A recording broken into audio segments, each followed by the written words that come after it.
What's up, guys? Divine here, and welcome to my Texas Rangers save in OOTP 20. And man, does it feel good to be saying that. Over the past few years, I've put in about 2,000 hours of OOTP, and last year I did the Detroit Tigers, and it was pretty successful. Went 10 plus years. The year before that, I did the Miami Marlins, and I actually won a World Series. It didn't go quite as long, if I remember correctly, but this year I am planning to do at least 7, 8 years of the Texas Rangers, my favorite team, and they're finally in a position to be rebuilt from the ground up. JD has done quite a bit of work, with the cards that he was dealt. Got Owen White, Cole Winn in the draft last year. Got Eli White in a trade for Jurickson Profar, a very good trade. So, but there is a lot of wiggle room.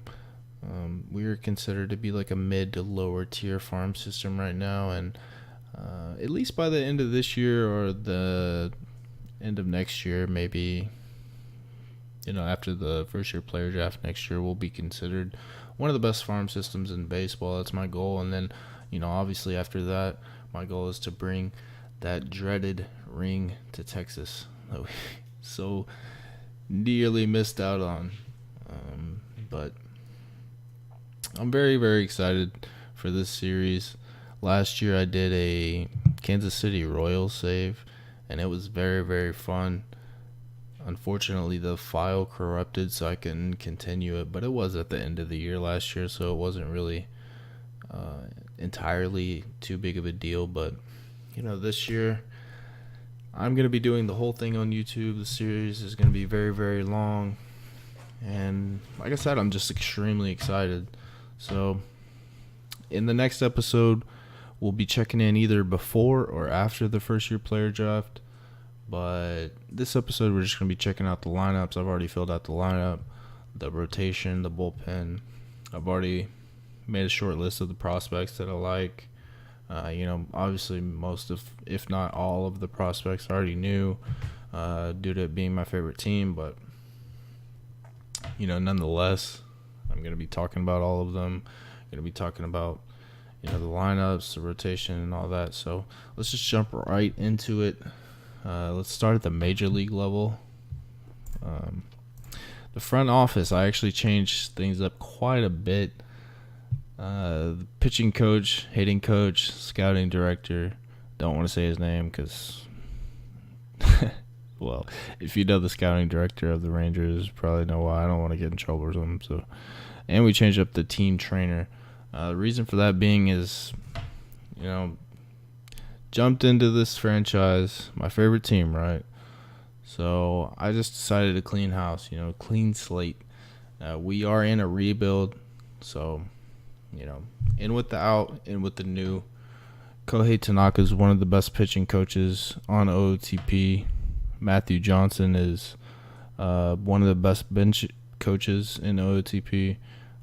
Also very good hitting coach. Logan White, a former Los Angeles Dodger scouting director in real life, obviously.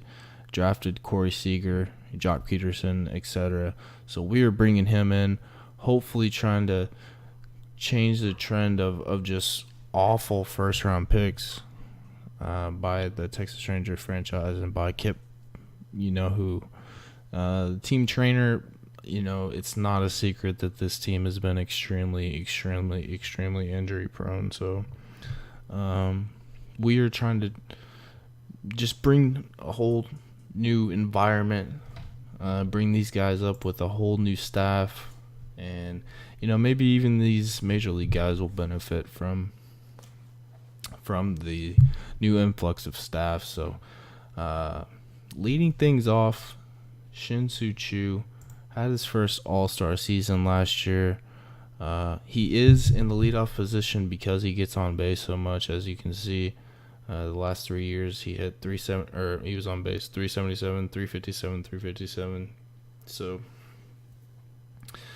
I'm not gonna say I'm excited to have Choo on the team in real life. Obviously, It was a horrible contract to be given, but it's only this year and next year, so we can deal with that. In real life, he's being thrown around in trade talks. I heard with the Indians and the Giants. Not sure if there's too much substance to that talk, but we are going to be trying to trade Chu. I doubt that anyone will buy it, but if not, there's only this year and next year left on his deal, and he definitely won't be coming back. Probably retires. So, not really too worried about that. Although we do have Willie Calhoun, waiting to be that DH. But it's really not that urgent. Willie will be starting in AAA.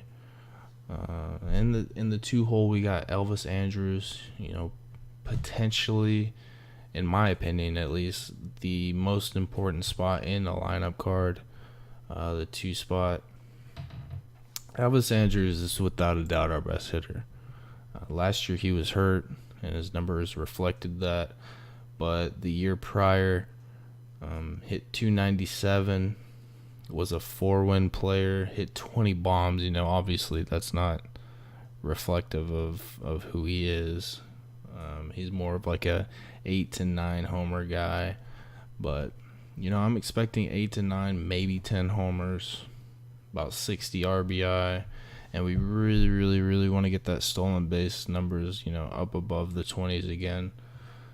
Because Elvis Andrus is best when he's running, when he's getting in scoring position, when he's playing great defense, when he's slapping the ball around the field, taking it the other way, attacking early in the count. That's who Elvis Andrus is. So we have him there in the 2 spot.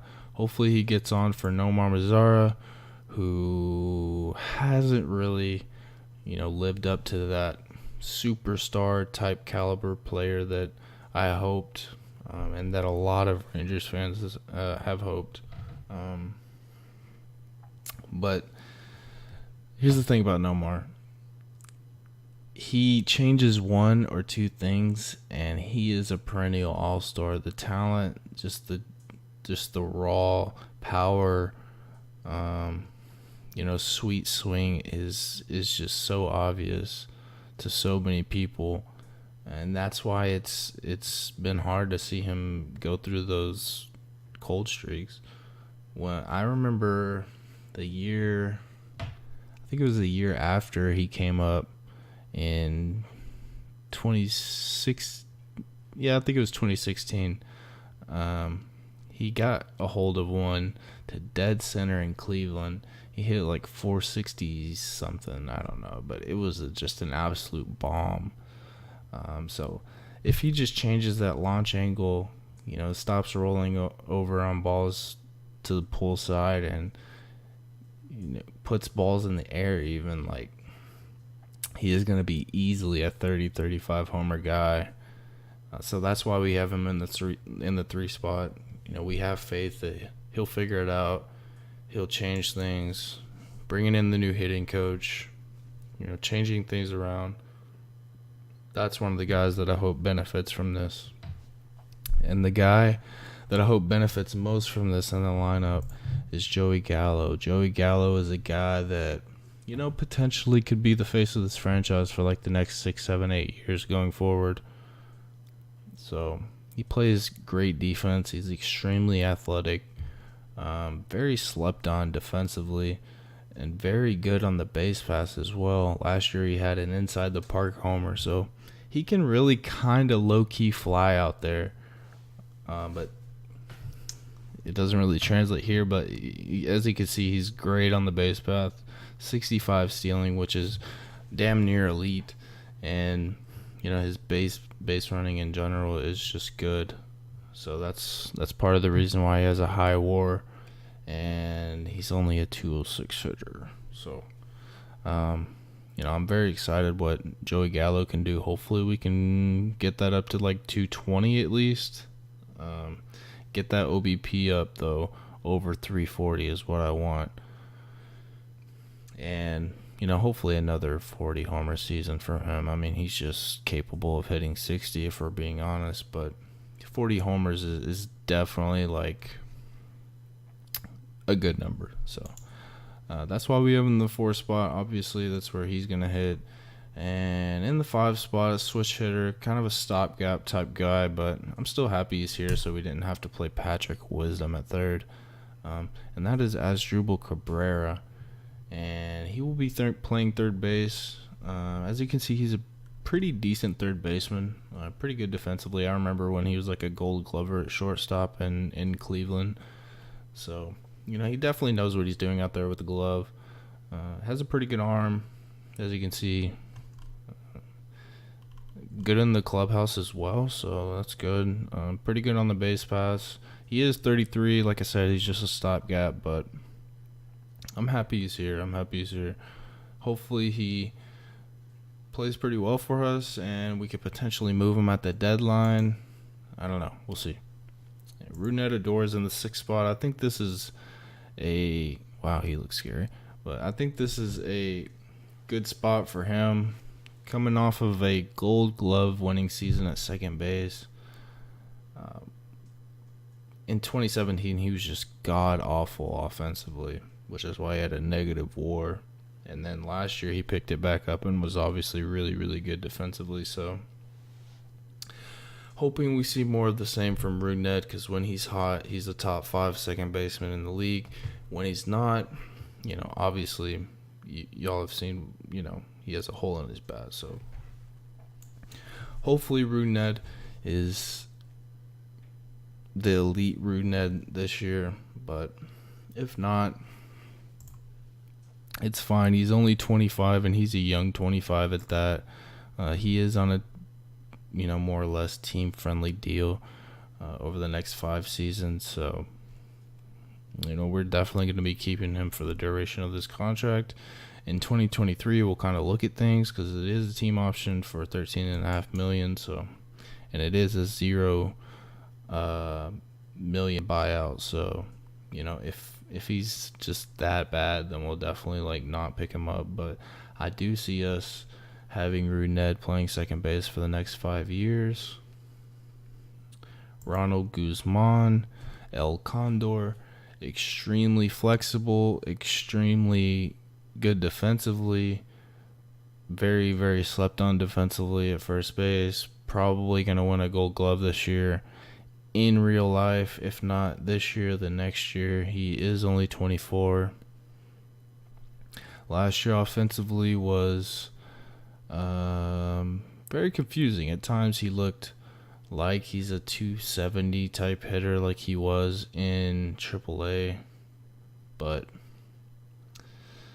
we'll see. I think he will be a lot better, at least in real life this year, offensively at least.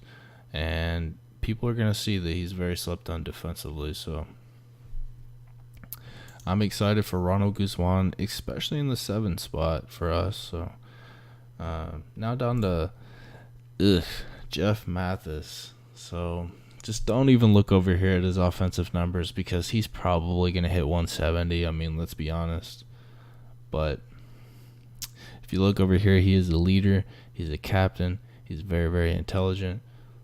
Very, very, very good defensively. Probably top 3 defensively in the league. And we have 4 new starters this year. Mike Minor just came here last year, so we need all the help we can get calling ball games, framing pitches, throwing runners out. We need all the help we can get behind the dish. So, the contract is a bit retarded, but, it is what it is. I'm not too mad at that. And then the reason why, some of you might be asking, why is Delano not leading off? I mean, he kind of is, right? So we do have Chu leading off.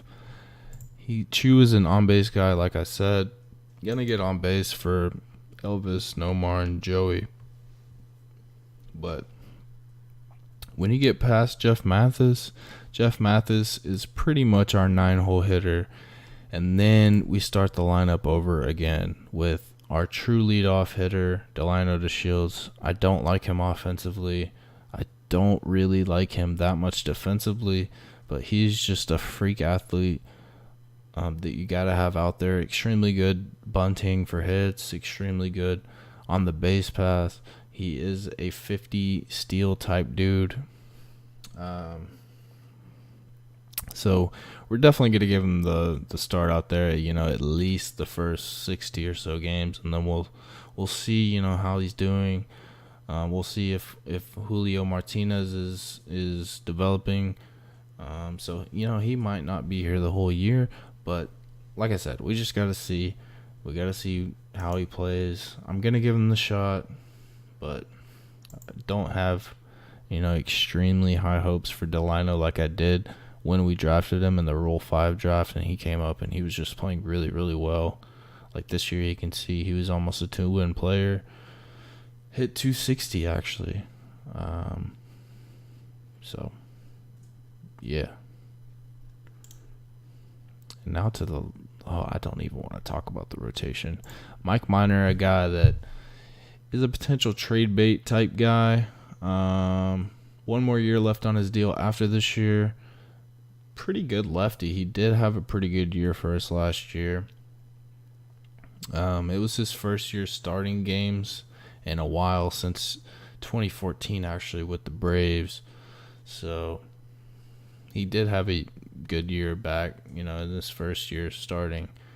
So if he has a good year this year, potentially a guy that we move at the deadline. Don't see him being here for too much longer. Probably, like I said, probably gone at the deadline this year. Hopefully, at least. If he's not, then we probably can't move him. But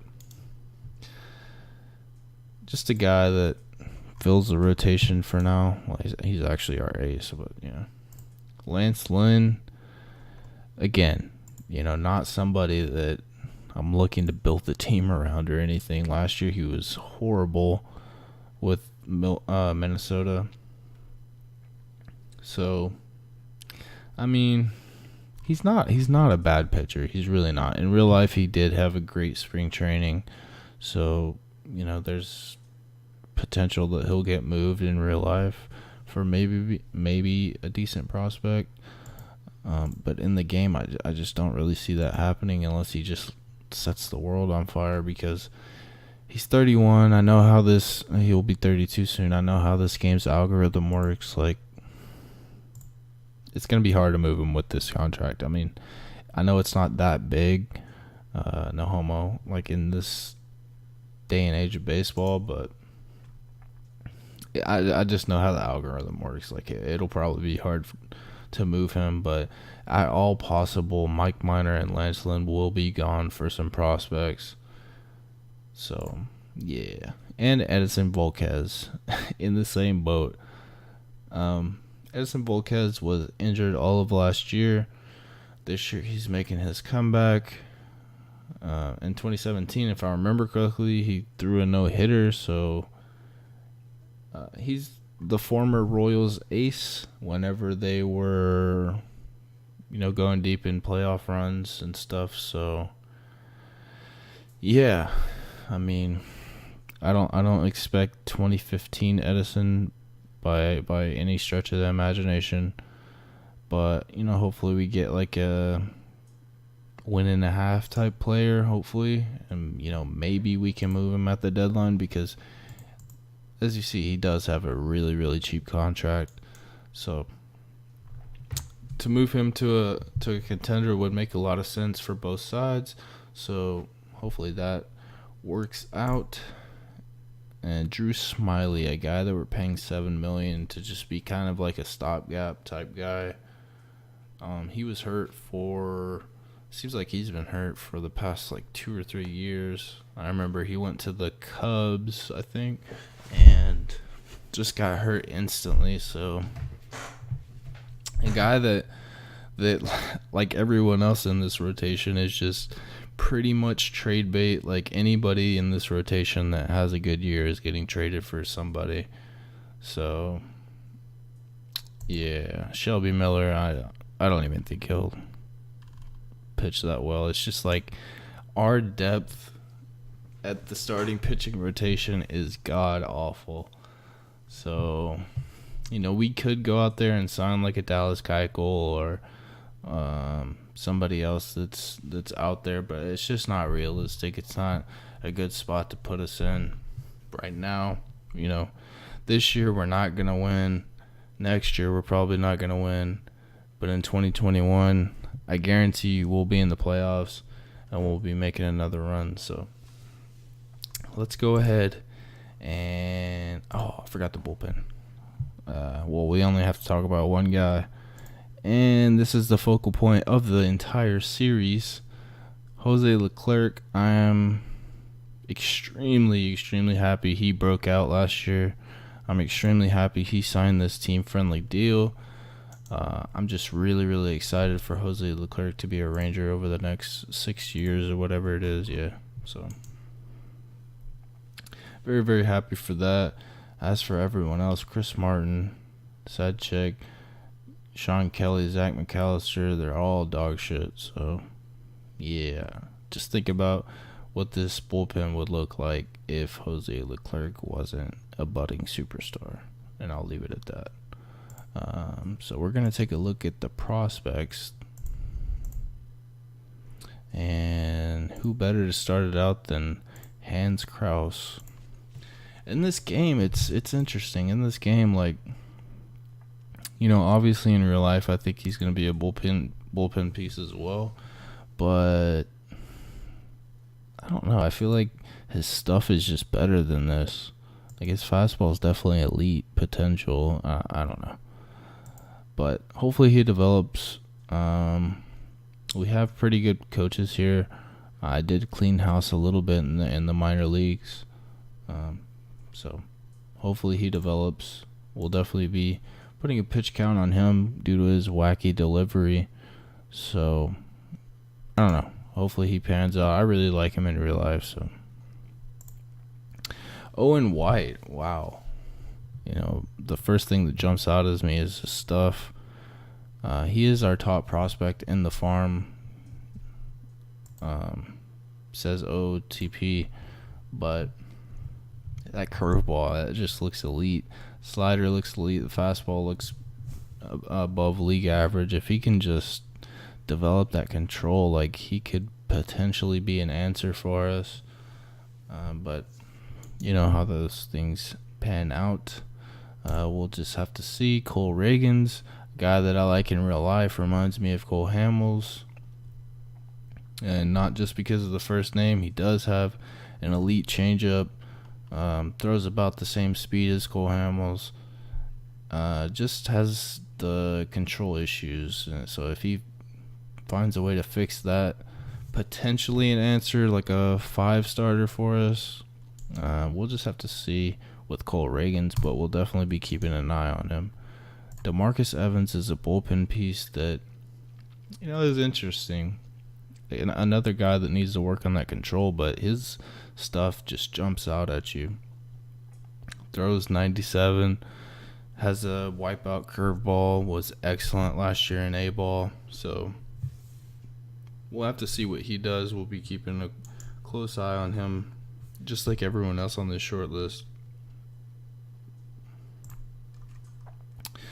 But another guy that I really like in real life, has struggled at the plate, especially the past 2 years. But, offensively, hasn't hit over 250 since his rookie ball days, I guess you would say. But I know in real life he has struggled with some personal issues and some other things, but I don't know. I just have a feeling that he'll turn things around and he'll really start to put things together this year in real life and hopefully in the game too. I know talent when I see it, and Leody Tavares is a very, very good player. He's only 20 years old. Ranger fans are giving up on him, and that's just crazy to me. His athleticism jumps out at you. He's very good defensively, great range, pretty good arm for center field. Just at the dish. Like, he needs to put it together, and I think he will. He's a switch hitter. He's just so valuable for this team. Like, if he pans out, then a lot of other things can pan out as well. Anderson Tejeda, maybe, I don't know. It's spelled Tejeda, but I don't know. Looks like he has good pop, good eye. Looks like he strikes out a bit, though. Yeah, had 142 strikeouts last year. But with that being said, he was also a 3-win player. The defense does look great. Has a fantastic arm. Pretty good on the base paths. And like I said, he does have pop. He's a switch hitter as well. Already up in high A ball, and he's only 20. So a guy that we can get excited about. He was a 3-win player last year. We're going to keep him down in high A, though, just because he's 20 years old. We don't need to rush things. We also do have Eli White coming up, so it's not like we have to just, rush things. Like I said, we can pump the brakes a little bit with Anderson, and I think he'll be a fine player. Bubba Thompson is another guy that, listen, I have to admit, when we drafted Bubba Thompson, I was extremely skeptical. It was just a guy. It was like the typical Rangers draft pick. Like, we always draft athletes, and they're always just like either dog shit at the plate, or they're dog shit, like, I want to say like dog shit on the mound, but they're not dog shit on the mound. They have good stuff. They just can't locate. They can't, paint strikes. They can't hit the outer half. They can't keep you honest. And that's what I thought Bubba Thompson was going to be. But last year he put it together. He did. I'll give him that. He put together a really nice season. Was an all-star in the minors. Had over a 3-win season. Can play every outfield position. Has an excellent arm. We all knew that coming out of high school. Very, very, very fast. Just a great athlete, like I said. But last year he put it together offensively as well. So I'm excited. Only played in 84 games and was a 3-1 player. That's impressive. So this spring in real life he actually hit a homer. So I don't know. Maybe I'm starting to come around to him. Jonathan Hernandez is a guy that he actually looks pretty damn good in OOTP. Last year he struggled in AA. In high A ball, though, actually, he was pretty fucking good, it looks like. And his BABIP was really low as well, so I don't know. His stats look like he was ready for AA. He just did put it together. Had nearly a 5 ERA through 64 innings, so it wasn't like it was a small sample size. What was his walk? Oh, that's what it was. Yeah, 5 walks per 9. That's pretty bad, and yeah, as you can see, so just another guy in our farm that has control issues, like I was talking about earlier. But like I said, if he can put together his control issues, if he can hit the outer half, keep people honest, locate with his off speed, I mean, just another guy that is on the brink, but that's why we brought new guys in. So, and the last guy I'll talk about is Julio Martinez, a guy that we got out of Cuba last year. Not gonna jump out at you defensively. I mean, he's decent, but his speed is, like I said, not gonna jump out at you. But he does have a high work ethic, so that's great. But that means, like, his potential, he's most definitely going to live up to that, if not more, at the plate.